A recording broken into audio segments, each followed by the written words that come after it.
सभी को मेरा नमस्कार। मैं Kavita Kumar, Sadguru Sainath education and charitable trust की फाउंडर, अपने चैनल नारी शक्ति स्वरूपा में आपके बीच में फिर से उपस्थित हूँ।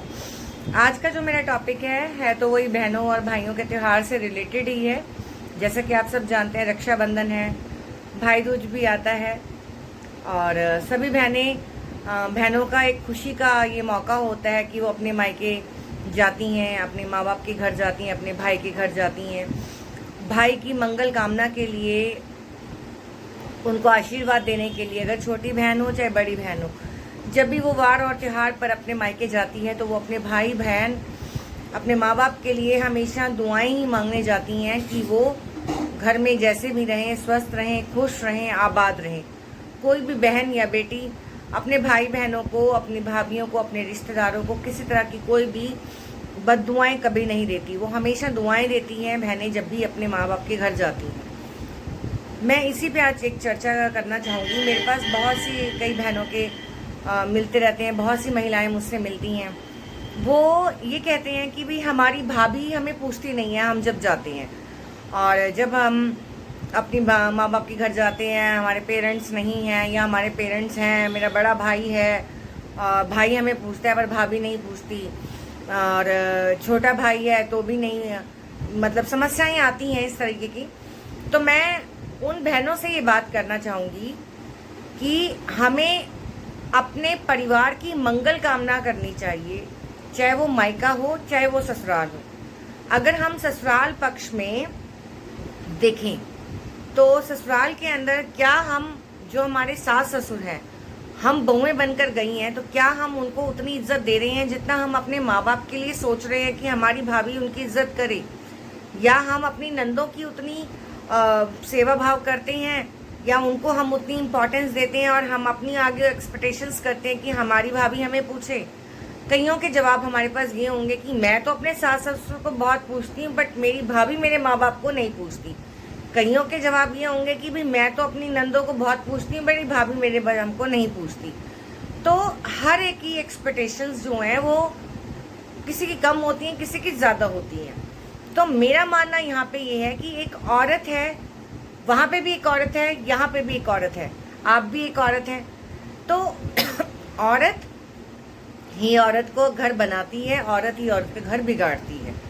हमें सिर्फ करना क्या है, अपने जज्बातों को, अपनी जो हमारी फीलिंग्स हैं उनको किसी के साथ शेयर करने से अच्छा आप अपने दोस्तों के साथ शेयर करो। अपने दुख तकलीफ आप हमारे सखी क्लब में जुड़कर भी बात कर सकते हैं, जुड़ सकते हैं।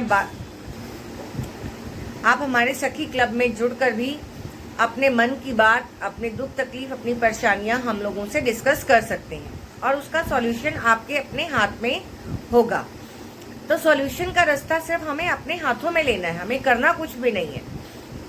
हर एक लेडीज आज के डेट के अंदर, हर एक महिला, हर एक नारी, हर एक बहन, हर एक बेटी ये चाहती है कि उसे किसी तरह की बंदिश में ना रखा जाए, उनके ऊपर बंदिशें ना हों।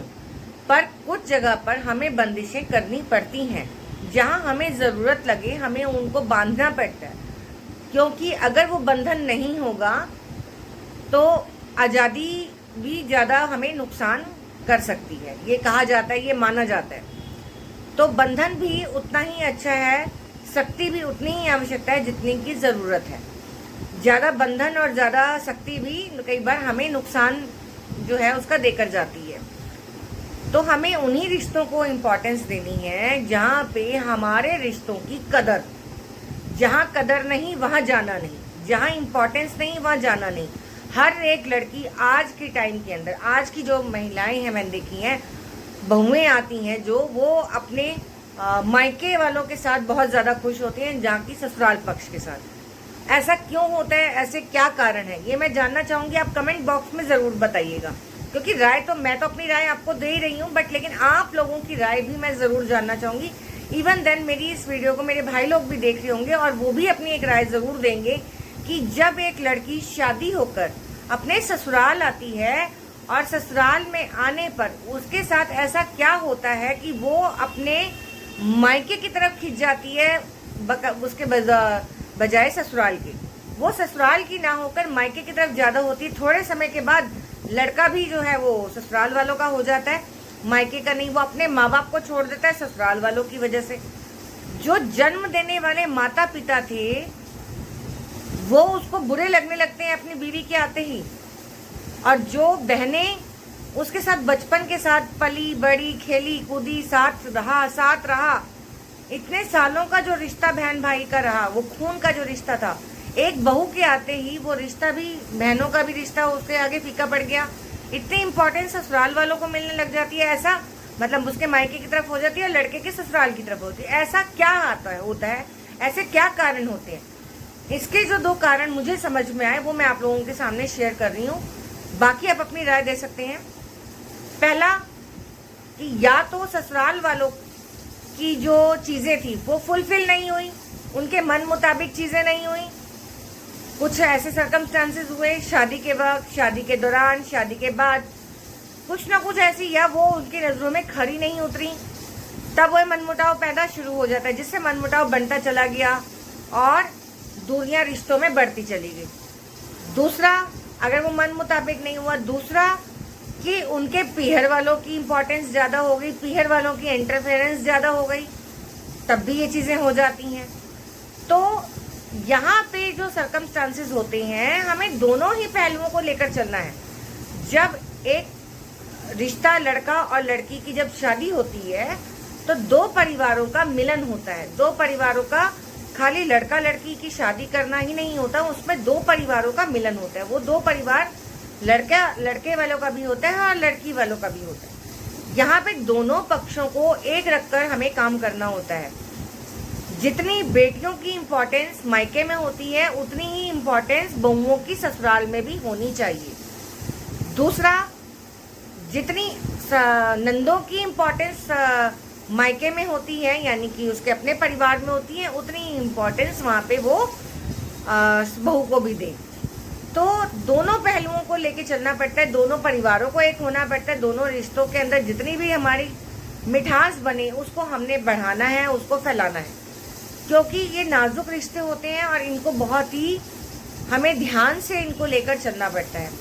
ये अलग बात होती है कि कुछ लड़कियों की जो सोच होती है वो ये होती है कि भाई हमारे पंजाबियों में एक कहावत भी है, कहते हैं, जब मैं छोटी हुआ करती थी तो मेरे घर के सामने एक आंटी रहा करती थी, मैं आप लोगों के साथ ये बात शेयर करती हूँ। तो उसमें वो आंटी मुझे कहा करती थी कि कविता की तुम्हारी तो शादी ऐसे घर में करेंगे जहाँ मैं और मेरा बनना, तीसरे का मत्था बनना, यानी कि मैं और मेरा दूल्हा रहे और बाकी कोई तीसरा उसमें आए तो उसका हम सर फोड़ के उसका मतलब बाहर निकाल दें। इसमें सर फोड़ना नहीं हुआ कि जो भी कोई तीसरा इंटरफेरेंस करे तो वो साइड हो जाए, तो ऐसा नहीं होता। हर एक रिश्ता हमें निभाना पड़ता है, हर एक रिश्ते को इम्पोर्टेंस देनी पड़ती है। हमारे अड़ोसी पड़ोसी भी एक समय पर तक ही हम लोगों की मदद कर सकते हैं। अगर कोई दुख तकलीफ होती है, कोई परेशानी होती है, तो उस मौके पर, उस समय पर हमें हमारा परिवार ही हमें साथ देता है। वहाँ पे ससुराल या मायका नहीं देखा जाता। जब भी कहीं कोई कठिनाई आती है, कोई परेशानी आती है, तो उस परेशानी को हमें मिल बांटकर, मिलकर सॉल्व करना होता है। उस परेशानी का सामना हमें मिलकर करना होता है। खुशी है, आप एंजॉय करो, अच्छी बात है, और अपनी खुशी में अगर आपका परिवार आपके साथ है तो बहुत बड़ी बात है। वहाँ पे वो आपकी खुशी 4 गुना हो जाती है, 2 गुनी भी नहीं, 4 गुना हो जाती है। और तकलीफ है, उस तकलीफ में अगर परिवार आपके साथ खड़ा है तो वो तकलीफ आपकी 0 हो जाती है। वो तकलीफ बढ़ती नहीं है, वो तकलीफ 0 हो जाती है, खत्म हो जाती है अगर आपके साथ आपका परिवार है, आपका पति आपके साथ है, आपका भाई आपके साथ है, आपके माँ बाप आपके साथ है, आपके बहन, नंद, नंदोई, आपके जीजा, बहन, साला, साली, ये सारा रिश्ता, ये सब एक धागा है, पतला धागा। और ये एक ऐसा रिश्ता है जहाँ आपका परिवार आपके साथ है तो आपके उस परिवार में मजबूती आती है। तो मैं आप सभी को रिक्वेस्ट करूंगी, नंद और भाभी, बहन और साली, बेटियां सभी की बहुत प्यारी हैं और प्यारी रहेंगी और प्यार रहेगा। तो ये नाजुक रिश्तों को आप इस रक्षाबंधन पे बहुत ही प्यार से सहेजें, सजोएं और एक दूसरे में प्यार बांटें। यही मंगल कामना के साथ सभी को रक्षाबंधन की बहुत बहुत शुभकामनाएं। और कोई भी त्योहार मनाएं परिवार के साथ मनाएं। परिवार तो सब कुछ है, परिवार नहीं तो कुछ भी नहीं। परिवार से ही धीरे धीरे हमारा समाज का, हमारे देश का निर्माण होता है। जब घर में खुशहाली रहती है, घर मजबूत रहता है, नींव मजबूत रहती है, तो देश का विकास होता है, सभी का विकास होता है। इन्हीं शब्दों के साथ मैं अपनी इस वीडियो को यहीं समाप्त करना चाहूँगी और उम्मीद करूँगी कि बहन, बेटियाँ, बहुएं सभी को बहुत प्यारी हैं और ऐसा ही प्यार सभी बहनों का आपस में बना रहे। उसी प्यार के लिए सभी को रक्षाबंधन की बहुत बहुत शुभकामनाएं। नमस्कार, वंदे मातरम, जय भारत।